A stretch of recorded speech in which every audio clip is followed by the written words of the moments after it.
Lloros vueltos puños, el conflicto de los desaparecidos y vencidos de la Guerra Civil Española.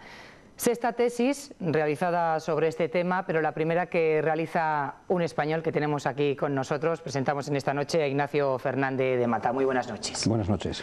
¿Qué tal? ¿Cómo está? Estupendamente. Bueno, tengo aquí a mi derecha algo muy interesante, que son 15 años de investigación y que por fin tienen un resultado, ¿no? Además, una calificación excepcional. ¿Por qué te interesó este tema? Bueno, este es un tema que me pilló a mí prácticamente, se me impuso en el sentido de que yo ya venía trabajando sobre temas de memoria, con relación sobre todo a algunos escritores del primer tercio del siglo XX, y en ese momento empezaron las exhumaciones, y concretamente las exhumaciones de Aranda de Duero en el año 2003, y se dirigieron a la Universidad de Burgos para que acometiéramos aquellos trabajos en un equipo interdisciplinar, y este fue el comienzo de todo este largo proceso.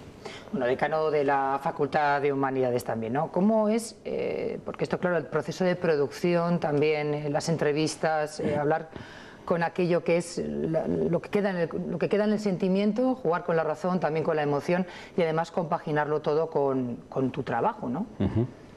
Bueno, es un proyecto que de alguna manera iba marcando los tiempos y las necesidades a medida que se iba produciendo, porque esto ha ido, digamos que, prácticamente acompañando lo que ha sido el desarrollo del llamado movimiento por la recuperación de la memoria histórica. Entonces nosotros comenzamos unas exhumaciones que al principio no estaban vinculadas a ninguna asociación, porque era una cosa que inició el Ayuntamiento de Aranda, pero lo inició justamente porque ya estaba en el ambiente todo lo que eran las primeras exhumaciones que se habían producido en el Bierzo, que fueron las que dieron lugar a la Asociación para la Recuperación de la Memoria Histórica, y estas fueron seguidas por algunas pequeñas exhumaciones también en la provincia de Burgos, y en concreto en Caleruega, de vecinos de Caleruega. Entonces esto fue un comienzo que luego pues fue ya adquiriendo otro tipo de volumen, con nuevas exhumaciones, acompañamiento de asociaciones, recorrido por toda la provincia de Burgos también, con las distintas reclamaciones que fueron practicando las familias a través de sus distintas asociaciones. Y ha habido todo un proceso largo de recopilación de testimonios, de entrevistas, como decías, y luego también pues partes en las que había que parar, analizar, comparar, viajar al extranjero también para recabar bibliografía. ¿Dónde has estado? Pues en mi caso, sobre todo en los periodos de trabajo en Estados Unidos y en Inglaterra. Luego he estado en congresos por todo el mundo presentando ya partes de la investigación. Pero lo que era haciendo parones, consultando bibliografía, analizando lo que ya tenía hasta ese momento, fueron dos estancias así de cierto tiempo, tanto en Estados Unidos, en la Universidad de Wisconsin, como en Canterbury, en Inglaterra, en la Universidad de Kent. Porque este tema que nos atañe, o nos ha atañido tan de cerca, es la única tesis la tuya. ¿Por qué crees? Bueno, este tipo de temas a veces conllevan ciertos problemas, ¿no? Porque dada la mala gestión que ha habido sobre nuestro pasado de manera pública y me atrevo a decir hasta política, pues hay mucha gente que no le resulta, no les da confianza a un tema que puede resultarles conflictivo, porque pues desde cosas tan peregrinas a vete tú a saber quién te toca en el tribunal, sí, que le puede parecer fatal, ¿no? Pues alguna de estas cuestiones, a que son temas que muchas veces pues colisionan incluso con la sensibilidad de ciertas personas que están no dispuestas a colaborar o a participar, y puede también eso ralentizar el proceso de investigación.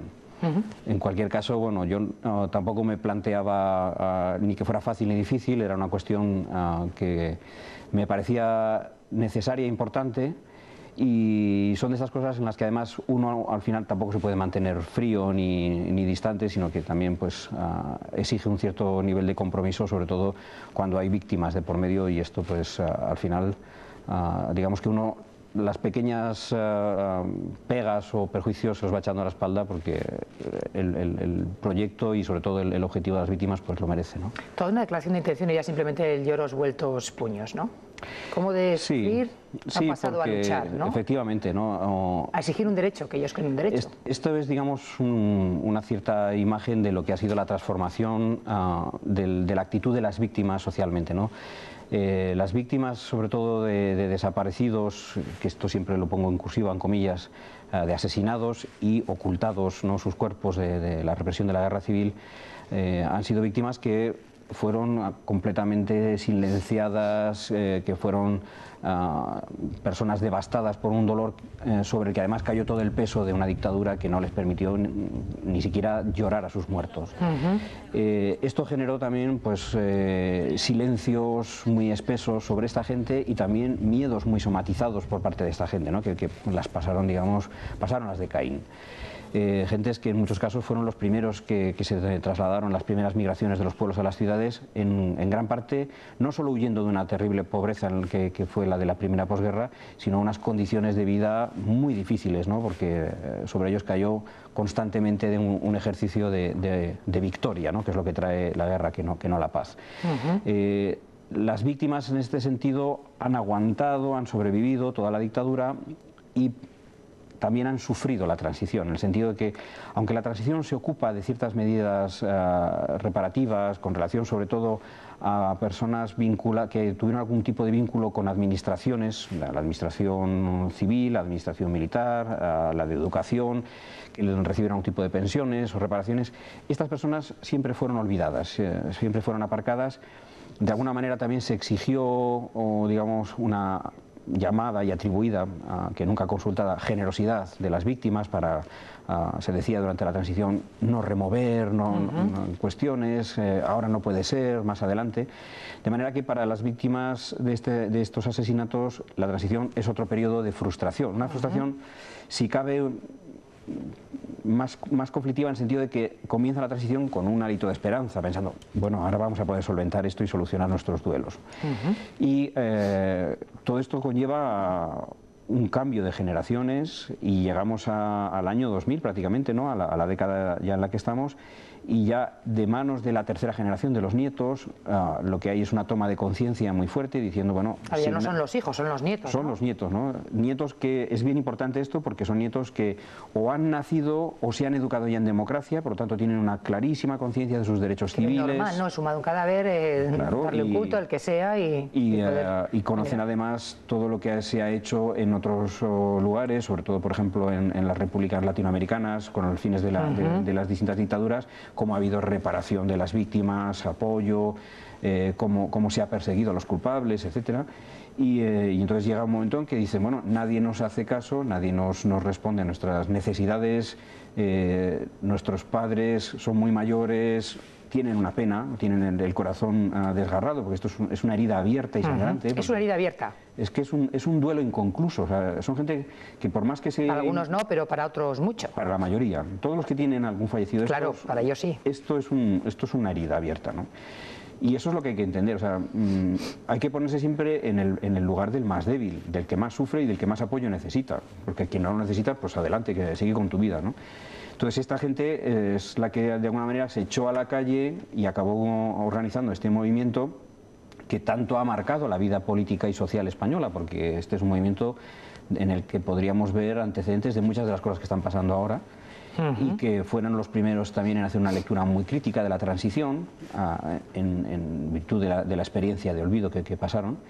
Entonces, este es un proceso que se ve, ¿no?, la transformación de una víctima callada, silenciada, explotada, oprimida, a gentes que reclaman, porque se saben receptores de derechos, ¿no? Cuentas que para algunos familiares ha supuesto una devastación emocional, ¿no? Sí, porque pongámonos en el caso de una persona que era un niño pequeño al comienzo de la Guerra Civil, y esto es algo que se repite en muchísimos de los testimonios y que es algo que yo en el trabajo denomino a este punto y momento la ruptura del mundo, ¿no?, que es ese momento en el que una criatura pequeña pierde a su padre. Más a su padre que a su madre, también pierden, hay mujeres que también son asesinadas, pero muchos más hombres. Muchos de los testimonios empiezan sin que la pregunta lo exija, con una especie de momento cero, ¿no? Estaba yo sentada en las rodillas de mi padre cuando sonaron unos golpes en la puerta. Entonces, y a partir de ahí comienza el horror, entra en sus vidas, ¿no? Su padre, que es para ellos todo. Además estamos hablando de familias en general pues de un nivel económico normalmente muy poco solvente, por tanto con la necesidad del trabajo permanente, de la seguridad de dos brazos ahí dando soporte a toda la familia. Sí, que fue una pérdida, pero además supuso otros muchos más. Claro, supone una caída absoluta en todo tipo de seguridades. Y a partir de ahí, todo lo que implica un proceso de terror en cuanto que secuestran a la figura del padre, secuestran al padre y aunque lo van a visitar temporalmente en alguna de las cárceles a las que lo llevan, bien local o bien al penal de Burgos o el sitio central donde les conduzcan, hay un momento en que desaparecen, ¿no? Hay un día que llegan allí y les dicen no vengan más, que aquí ya no está. Y esta es la única explicación. A partir de ahí todo son elucubraciones confusas y todo este drama de ¿y dónde está? ¿Qué han hecho con ellos? Pongámonos en esta situación, ¿no? Esto es devastador para una familia.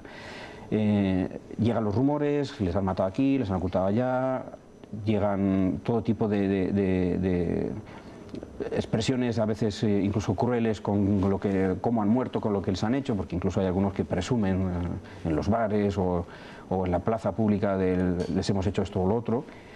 De manera que esto lo que hace es provocar que de repente esta gente quede en la situación más inerme y a partir de ese momento además sean calificados como derrotados o vencidos. Desde luego los estigmatizados son los rojos, son los comunistas o como se quiera, un término además en muchos casos de un uso absolutamente injusto y nada acertado. ¿Qué ocurre después con esta gente? No pueden llorar, no pueden dolerse, quedan en la absoluta pobreza, les esquilman de sus propiedades, les expolian, les roban. Se dan muchísimas historias de gente, de mujeres que tienen que repartir los hijos entre la familia, hijos que ya no se vuelven a educar juntos, o sea, es un reparto ya definitivo y a partir de ahí es sobrevivir. Y todo eso arranca de un punto, y arranca de una pena y de un miedo terrible. Y eso queda ahí, eso no puede ser ni olvidado ni digerido, eso queda ahí abierto. Y lo único que a estas gentes les alivia y les acaba confortando de alguna manera es lo de poder volver a ese punto y cerrar un círculo, ¿no? Cerrar un círculo, sí. Y esto sin entrar en todo lo que podía ser, que se ha dado sin embargo en otros países, en la exigencia de reparaciones, de indemnizaciones, de la devolución de los bienes robados. Porque la ley de memoria histórica no lo exige, simplemente exige algo muy... Que es una ley en ese sentido muy tenue y muy poco comprometida.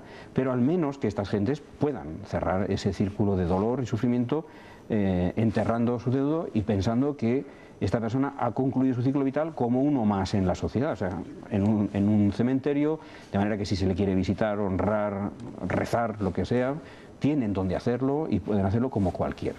Dentro de un proceso donde han vivido una ignorancia, ¿no? Sí, se pueden recuperar 15 años de investigación que además de tesis estás ya preparando un libro, ¿no?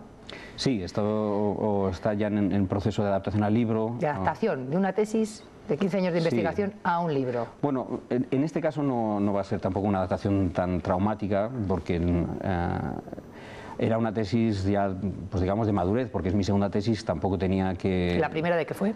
La primera era una tesis de etnohistoria, nada que ver, unas cuestiones relativas a la Alta Edad Media, transformación de pueblos prerromanos hacia lo que era el origen de la Edad Media. ¿Dónde estuvo la chispa para empezar a hacer esta?